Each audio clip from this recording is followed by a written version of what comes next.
What's up, Parbentay Plays nga pala, no? At andito na nga yung Nightcrow. Pag-usapan natin ngayon yung Nightcrow, no? Okay? Sa mga laging nagtatanong sa akin, okay, ito na po yung Nightcrow. Yung launcher na ginagamit ko dati, wala na yon kasi sa Korean version yun. Iba kasi to, global to.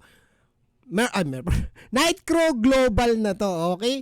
Kaya sa mga hindi pa alam, okay, click nyo lang dito sa content, makikita nyo yung download na yan, oh. Download, okay, simple lang naman, hanapin nyo lang yung nightcrow.com, punta kayo sa content, download PC version or yung, paano ba download yung mobile? Kung sa mobile siguro, punta ka na lang sa Google Apps or Apple Store, no?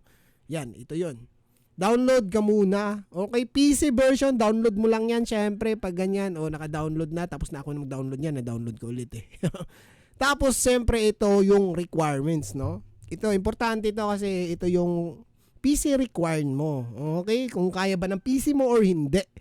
Okay, unang-una, Intel 3 or Intel i5 above. Ayun, no?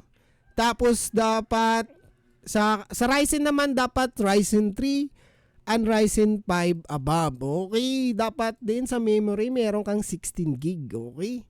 Tapos syempre require dito ang graphics card. Kung meron kayong graphics card, good sa inyo tong Nightcrow. Dapat di bababa sa Nvidia GTX 9060 or 960.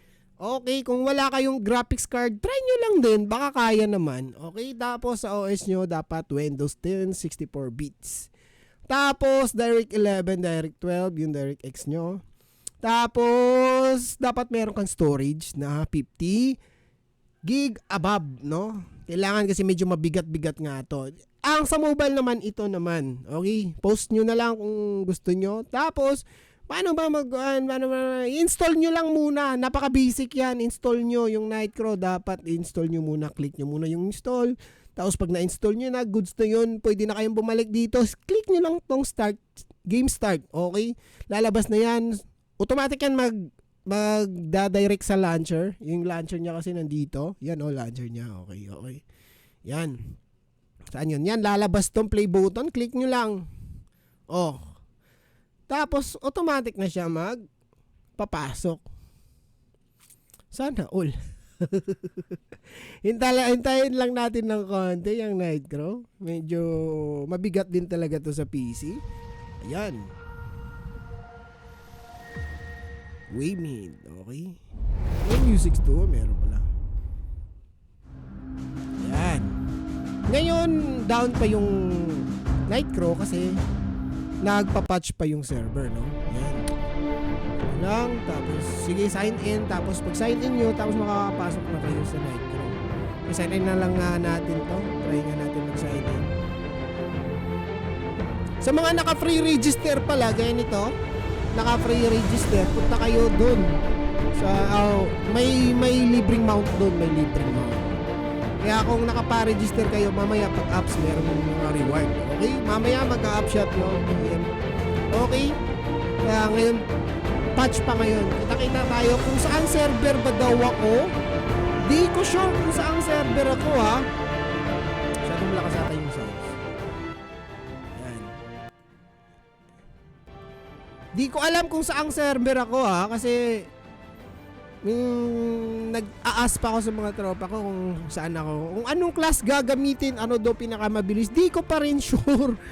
Pero may nagsabi sa akin, ang gagamitin kong class yung isang warrior, kasi tatlo parang warrior dyan. Basta yung isa yung gagamitin ko, yung parang basta ako lang nakakaalam, dati nakita ko na kasi yun eh. Yung isang warrior kasi nagamit ko na, medyo malaki. Gusto ko ganun kasi depende kasi sa inyo yan kung anong trip nyo. Basta naka-decide na ako yung isang warrior ang gamitin ko. Anong pangalan nun, di ko alam din. Siguro titignan, kung gusto nyo makakita ng mga class, meron naman ata sa YouTube kay Rage Gaming. Yan, lagi ko nire-recommend yan, Rage.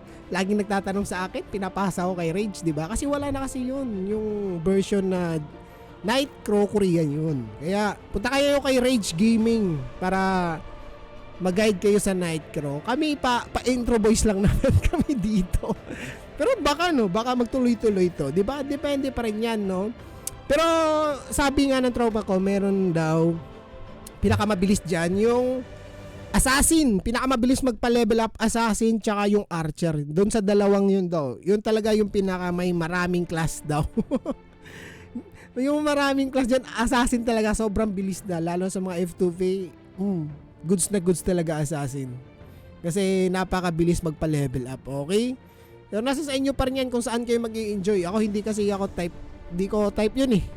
Depende na kung magugustuhan ko pag nakita ko magkuhan mamaya. Okay? Kaya down pa server ngayon, mag-ups to mamaya. Konti-konti. At kung paano gagawin tong ganito, saan yun?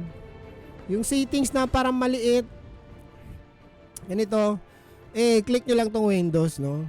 Kasi hilig ako ganyan kasi yung mga Merpor natin, no? Nakaganyan, no? Diba? Hindi ako mahilig sa full screen. Kung nyo palakihin, ganyan lang, oh. Windows nyo lang. Tapos, dito naman sa settings, nung sa Korean version na nilaro ko, naka-low ako dun. Naka-low. Kasi hindi kaya, sobrang lag. Ewan ko lang pagdating dito sa global, kung kakayanin ba yun itong high or medium. Try lang natin, no? Depende pa rin yan sa PC nyo kung kaya nyo. Kaya kung kaya nyo mag-high, mas maganda, di ba? Kasi mas maganda graphics yun eh. Tapos ito, sounds lang naman. Hindi pa naman natin nakikita yung combat kasi hindi pa nga nag-apps yung server. Okay? Kung anong server ako, hindi ko pa rin sure, no? Kaya magkita-kita-kits na lang tayo. Magkikita na lang tayo. Manunood ako sa mga streamer dyan, kina Moy, kina Balrog siguro. Maglalaro yan lahat. Maglalaro ng Nitro. Try natin kung saan server sila sasali tayo doon. Kaya kita-kits mamaya, no? At hanggang dito na lang siguro tayo about sa Nitro. Introhan ba or papatuloy to? Okay. At hanggang dito na lang ako. Benoy Plays out.